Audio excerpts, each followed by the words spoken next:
जिस चेहरे पर तू घमंड करती है, एक दिन वही तेरी पहचान को मिटा देगा। दरवेश की आवाज गूंजती रही, लेकिन शहजादी ने इसे मजाक समझकर हंसी उड़ा दी। मगर किसे पता था कि यह अल्फाज उसकी किस्मत में लिखी एक भयानक सच्चाई का आगाज थे। बादशाह सुल्तान इब्राहिम के महल में चकाचौंध थी। बड़े बड़े झूमर, संगमरमर के फर्श, सोने चांदी से जड़े फव्वारे और चारों ओर गूंजती शहनाइयां। यह था हिंदुस्तान का सबसे वैभवशाली दरबार, जहां न्याय और शक्ति का वास था। लेकिन इस राजमहल की सबसे अनोखी चीज थी उसकी शहजादी नूरजहां।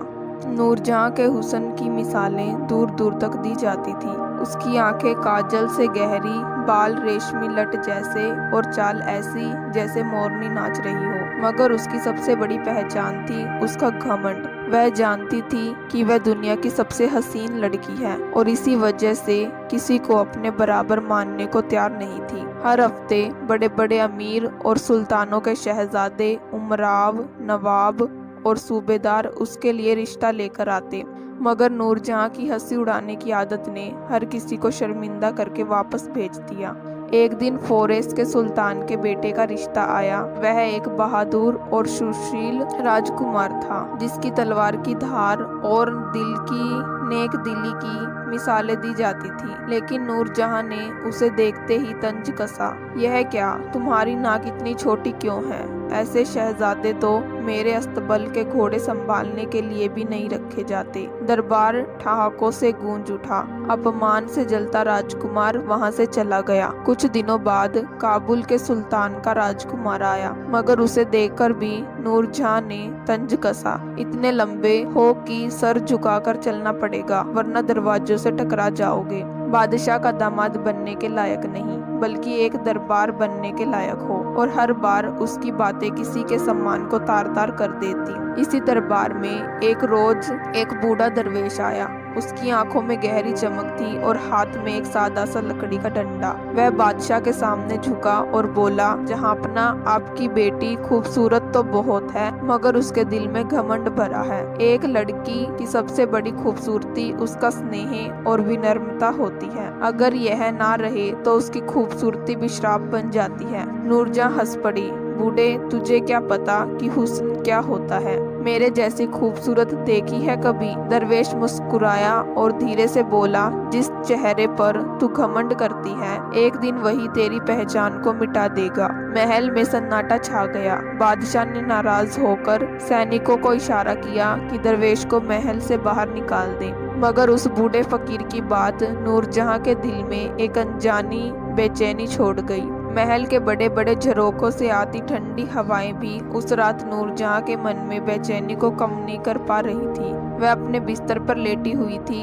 लेकिन बार बार दरवेश की आवाज उसके कानों में गूंज रही थी। जिस चेहरे पर तू इतना घमंड करती है, एक दिन वही तेरी पहचान को मिटा देगा। वह झुंझला कर उठ बैठी। यह सब बकवास है। मेरी खूबसूरती को कोई छू भी नहीं सकता। मगर कुदरत के फैसले इंसान की सोच से कहीं आगे होते हैं। अगली सुबह महल में तैयारियों का शोर था। नूरजहां ने अपनी सबसे खूबसूरत पोशाक पहनी, मोतियों का हार गले में डाला और गुलाबी रंग का इत्र लगाया। आज उसे अपनी सबसे सुंदर झलक देखने की तलब थी। जैसे ही उसने आईने में खुद को देखा, वह मुस्कुराई। क्या इस दुनिया में मुझसे हसीन कोई और हो सकता है? लेकिन तभी एक हल्की जलन उसके गालों पर महसूस हुई। वह चौंकी और करीब जाकर अपना चेहरा देखने लगी। उसके गाल पर एक लाल निशान था। यह क्या है? उसने घबराकर अपनी दासी को बुलाया। दासी ने ध्यान से देखा और बोली, मालकिन, शायद कोई कीड़ा काट गया होगा। चिंता मत कीजिए, कुछ देर में चला जाएगा।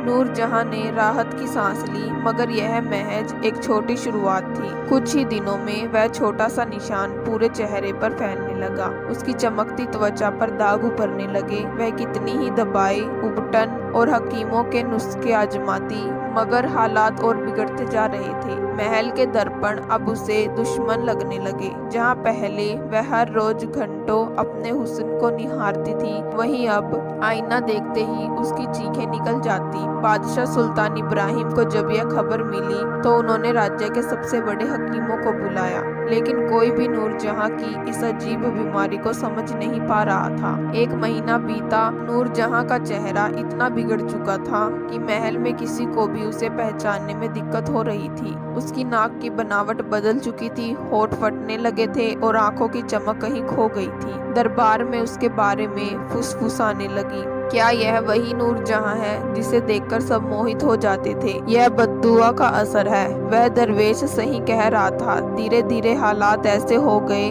कि कोई भी उसके सामने आने से कतराने लगा। हर कोई उसकी पुरानी हसीन छवि को याद कर अफसोस करने लगा। एक दिन बादशाह ने नूरजहां को अपने पास बुलाया। बेटी, मैं तुम्हारी तकलीफ समझता हूँ, लेकिन महल में हजारों लोग हैं। तुम्हारी इस बीमारी का असर दूसरों पर ना पड़े, इसलिए तुम्हें कुछ दिनों के लिए महल से बाहर जाना होगा। नूरजहां के पैरों तले जमीन खिसक गई। अब्बा हुजूर, आप मुझे अकेला छोड़ रहे हैं। यह तुम्हारे भले के लिए है। बेटी, जब तुम ठीक हो जाओगी तो हम तुम्हें वापस बुला लेंगे। लेकिन नूरजहां को एहसास हो चुका था कि अब वह कभी भी वापस नहीं आ पाएगी। महल का मुख्य दरवाजा खुला और नूरजहां एक मामूली पालकी में बैठकर बाहर निकली। जिस महल में कभी उसके हुस्न के चर्चे होते थे, उसी महल से अब उसे बेइज्जत करके निकाल दिया गया था। सड़कों पर लोग उसे देखकर फुसफुसाने लगे। क्या यह वही नूरजहां है जो हर किसी का मजाक उड़ाती थी? देखो, घमंड ने इसे क्या बना दिया। जहाँ कभी उसकी एक झलक पाने के लिए लोग बेताब रहते थे, वही अब लोग उसे देखकर मुंह फेर लेते थे। नूरजहां को एक पुरानी सराय में रहने के लिए छोड़ दिया गया। उसके साथ बस एक बूढ़ी नौकरानी थी जो उसके बचपन में उसके साथ थी। बेटी, तकदीर का लिखा कोई नहीं बदल सकता। तुम्हें इस नई जिंदगी को अपनाना होगा। नौकरानी ने उसे समझाने की कोशिश की।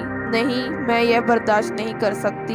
नूरजहां रो पड़ी। उसका मन अब भी यह मानने को तैयार नहीं था कि वह वही शहजादी है जिसकी एक झलक के लिए लोग तरसते थे। लेकिन जब उसने पानी में अपना चेहरा देखा तो घबराकर पीछे हट गई। वह अब खुद को भी पहचान नहीं पा रही थी। एक दिन वह सराय के पास की झील पर अकेली बैठी थी जब उसे वही बूढ़ा दरवेश दिखाई दिया जिसे उसने महल में अपमानित किया था। दरवेश उसे देखकर मुस्कुराया और बोला, बेटी, अब समझ में आया कि खूबसूरती पर घमंड करना कितना खतरनाक हो सकता है। नूरजहां को उसका मजाक उड़ाने का मन था, लेकिन अब उसके पास घमंड करने को कुछ नहीं था। वह सिर झुकाकर बैठ गई। मेरी हालत ऐसी क्यों हो गई? यह सब मेरी गलती नहीं थी, उसने आंसू बहाते हुए कहा। दरवेश ने गहरी सांस ली और बोला, हर चीज की एक वजह होती है। तुमने न जाने कितने लोगों का मजाक उड़ाया, कितने लोगों का दिल दुखाया। यह घमंड ही तुम्हारी बर्बादी की असली वजह बना।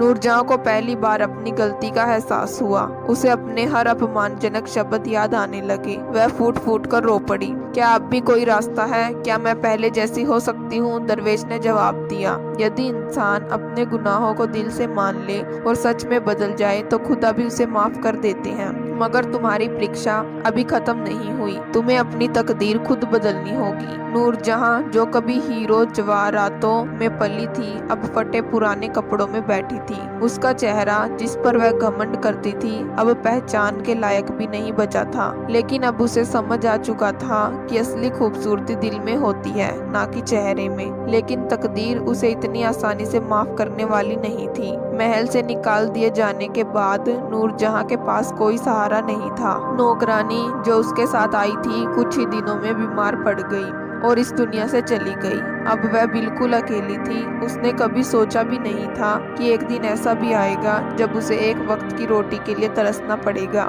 उसे महल में हजारों तरह के पकवान मिलते थे, लेकिन अब एक टुकड़ा भी उसके नसीब नहीं था। कई बार वह भूखी रह जाती। जब बहुत जोर से भूख लगती तो वह सराय में काम करने वाले नौकरों के बचे हुए खाने के टुकड़ों को उठा लेती। लेकिन लोग उसका मजाक उड़ाते। देखो, यह वही शहजादी है जो दूसरों को तुच्छ समझती थी, आज खुद भीख मांगने पर मजबूर है। नूरजहां सब कुछ चुपचाप सहती रही। एक दिन भूख से बेहाल होकर वह एक बूढ़ी औरत के पास गई जो सड़क पर मिट्टी के बर्तन बना रही थी। अम्मा, मुझे बहुत भूख लगी है, क्या आप मुझे कुछ खाने को देंगी? बूढ़ी औरत ने उसे गौर से देखा और बोली, बेटी, इस दुनिया में कोई भी चीज बिना मेहनत के नहीं मिलती। अगर तुझे खाना चाहिए तो काम करना होगा। नूरजहां के लिए यह सबसे बड़ा झटका था। उसने कभी अपनी जिंदगी में कोई काम नहीं किया था। वह तो दूसरों को हुक्म देने वाली थी, लेकिन अब उसके पास कोई और चारा नहीं था। वह मिट्टी के बर्तन बनाने में बूढ़ी औरत की मदद करने लगी। शुरू में उसके नाजुक हाथों में छाले पड़ गए, लेकिन धीरे धीरे वह सख्त हालातों की आदी होने लगी। एक साल नूरजहां ने महल की जिंदगी को पीछे छोड़ दिया और अब वह एक आम औरत की तरह जीने लगी थी। दिन भर मेहनत करती और रात को जिस भी सराय में जगह मिलती वहीं सो जाती। धीरे धीरे उसकी सोच बदलने लगी। पहले उसे लगता था कि ताकत और शोहरत इंसान की असली पहचान है, लेकिन अब उसे एहसास हुआ कि असली इज्जत मेहनत करने में है, दूसरों की मदद करने में है। एक दिन उसने एक गरीब बच्चे को सड़क पर भूखा देखा। पहले वह नजरअंदाज करने वाली थी, लेकिन आज उसका दिल पिघल गया।